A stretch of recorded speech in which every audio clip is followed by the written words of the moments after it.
Kobe Bryant, who's in town with the Lakers, who are playing the Oklahoma City Thunder tomorrow, and we're going to get a free basketball lesson with Kobe Bryant. Kobe, thanks a lot for doing this. My pleasure. So let's start with basic shooting form. Well, first of all, let's start with the grip. I like to have my fingers normally in the seams. So you get your thumb right here in the seams. This way you have a good grip on the ball. Keep the ball on your fingertips. You want to be able to have that space. You don't want to be able to, you don't have to shoot the ball, on your palm, obviously. Right. And what I do with this offhand, I normally keep my thumb in between. It's just a comfort thing for me. So the important thing is to find the grip that's comfortable to you. And then once you elevate it, my form is pretty much right here. This is what I'm comfortable with. Now, as a kid, I used to try to do this and all, but it just wasn't comfortable to me. So this is a position that's most comfortable to me. It's almost like an L, but not really. Right, it's a little angled back a little bit. Right. I mean, the difficulty that I have in shooting is a lot of times my head moves, which then throws the balance of the shot off. So, even if I'm shooting a twist and fade away or a free throw or a three-point shot, I like to keep my head straight because that's the balance. Can you just walk us through some jab steps? And everybody can just blow by people, so you got to use some footwork. The thing about footwork is you don't have to be, fast or quick. But what you have to do is you have to sell the fake. So for example, if defender is guarding me, I'll set it up the first time. If he's close to me, I'll just blow by and just go right. You just use your footwork. You try to get it to the outside of his foot. Just go right by him. Right, so if my inside foot, you want to blow by. You have to attack that. Right. You have to attack that foot, make him drop, and then go right to the basket. Attacking the foot, because as a defender, if you attack my foot, I kind of like stop. Well, it's tough. I mean, you got to be a really good defensive player to be able to drop that foot and then cut somebody off. And so the next time, he knows I've already done that. So now I can fake, and now I can go. So now you got the defender in the quandary now. He doesn't know. You can drive left, you can drive right, you can pull up and shoot. So then that's when you jab him. You sell that fake, that jump shot fake. Defender raises up just a little bit, and now you can go either right or you can go left. So it's almost like it's like chess kind of. Each move sets up the next move. Do you ever visualize like help coming over and all the time? Right. All the time, because that's when I work on my pull-up jump shot. Because now you beat the defender. Oh, here comes the help. You got to shoot that pull-up jump shot. Oh, the double team's coming here. Spin here. The pull-up jump shot, perfect segue. It's the lost art in basketball. Right. Every announcer says, back in the 70s and the 80s, they all could do pull-up jumpers. It's hard to do. Now, the science of it really is just you want to be on balance once you're going up.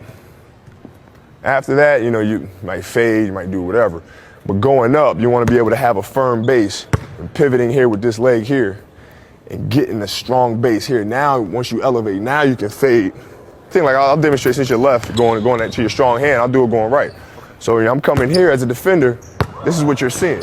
You're seeing this right here as a defender. So now I'm taking it from here.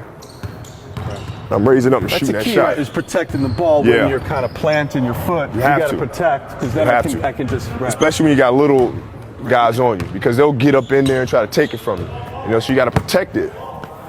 And raise up and just shoot right over the top of them. Foul shooting. Kobe against the Knicks went 21 for 21, 22 for 22 when he scored 61 at the Garden, the Garden record.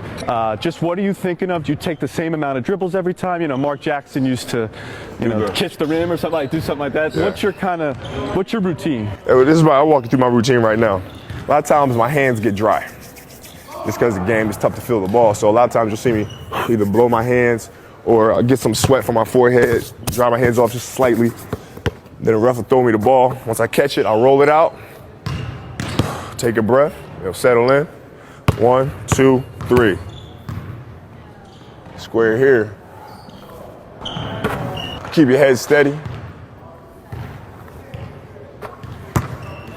Follow through. Now your follow through, your other hand is kind of straight up. I mean, you know what? I always use the offhand as a guide, really. Okay. It's like, I use it to aim. What are you looking at when you're guarding somebody? Talk me through what your mentality is. I play to my opponent's weaknesses. Okay. Obviously. So your left hand. So I'll probably sit inside here and get this hand inside here. It's a little trick for the weekend warriors over there. You like tricks. Once this guy makes his move with his right hand, what you try to do is you try to pin this arm. See this arm right here? This is a strong hand. You pin this because he's inevitably going to come back to a strong hand. Right? So now when he makes that move, now he can't come back. Watch, try to cross over. Uh-oh. That ball pops out. that ball pops out because you pin that, you take away his strength. Right here, you get up inside of him. Uh-oh. Yeah, out of control. Uh-oh. How do you do that without getting a foul call? Huh? How do you do that without getting a foul So call? it's too fast. It's too fast. It's too quick. In the end, It's right? too quick. You know, you're in here, you just got this guy here. Yeah, right. So once he goes right, now I sit in his pocket here, and now I won't let him come back. So when he comes back, he's coming right back to me, and I can steal that ball. And we're off. How do you tune out trash talk or heckling? I mean, how do you, kind of all this stuff going around? You get in character. Like the game, we played the Knicks. I wasn't in the mood to talk to anybody. And I wasn't gonna say hello to Spike. I wasn't gonna say hello to my man Jay-Z.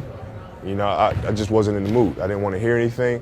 I was in my mode, my focus. I wasn't gonna let anybody break that. Basketball, a lot of times it's has to do with the emotional space that you can put yourself in. In that particular game, I was in one of those moods. I mean, a couple of Knicks guys would come up to me during the game and say hello, as we've done in the past, and I just ignored them because I was in my zone, and I didn't want anything, outside of that taking me out of it. We've gone through a lot. Any other tips for Have fun. stretch? Stretch. Really? Stretch. Because, some people, you grow up, you're young. Stretch. You better stretch. My dad still plays basketball now, and the hardest part is not actually playing, it's getting up in the morning the next day. That's the hardest part for him. Got to stretch.